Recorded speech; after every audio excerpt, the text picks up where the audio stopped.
to date in my field. Although I was super hyped. Someone showed me Google Scholar and like someone actually referenced my dissertation in their dissertation. It was a footnote. And I was like, holy shit.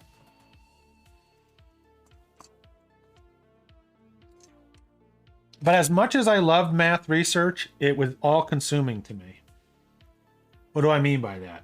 Well, I had started dating Superwife when I was in graduate school. And Superwife trained as an artist.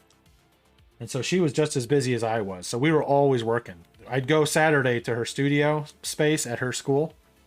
And we'd just work all day Saturday. Then we'd rent an anime and fall asleep watching the anime on the couch because we were exhausted. But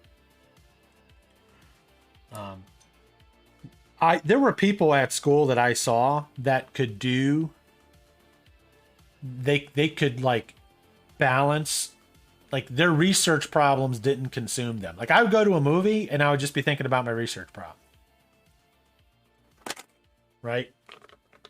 And I was very proud. It's one of the I'm not proud of a lot of the stuff I've done.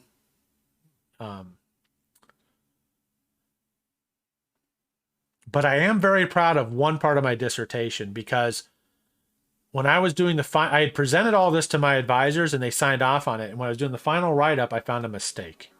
So I took it to my one advisor. I said, hey, I don't think this is right. He goes, oh yeah, you're right. It's not. So I'm like, shit. So I went home and I'm like, my entire dissertation fell apart. This was in August. I had to turn everything in by October. And the thing about here's the thing about a math dissertation. Like the thing's either true or it's not. You can't just kind of turn in part of a proof. If you didn't prove it, if it's not 100% true, it ain't true. You got to go do something else. I mean, you know,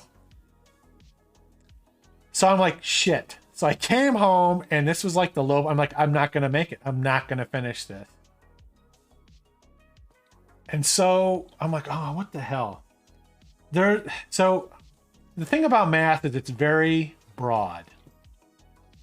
There are parts of math that I like a lot more than others. And the one part of math I am not very fond of is called combinatorics. Combinatorics, it feeds into probability and stuff, but it like a combinatorial problem would be how many different lottery tickets are there? Okay. And I could do combinatorics. I just didn't like it. So I sat down there. I was pretty depressed. And I was just sitting there in my apartment thinking I have to go do my laundry. So I'm loading the laundry and I'm thinking, you know, and then I had a thought and I wrote it down. I'm like, this can't be true. Could it be this easy? Because I used combinatorics, which I had avoided up to that point. And then I'm like, okay, I'll look at it later. Because the other thing about math research is you'd have stuff that you would think would be true. I called it like, you know, there's 10 o'clock at night true, there's 2 in the morning true, there's 7 a.m. true, and then there's 10 a.m. true. And if it's 10 a.m. true, that means it's probably true because at 10 a.m. you could like run it by other people and stuff, right? And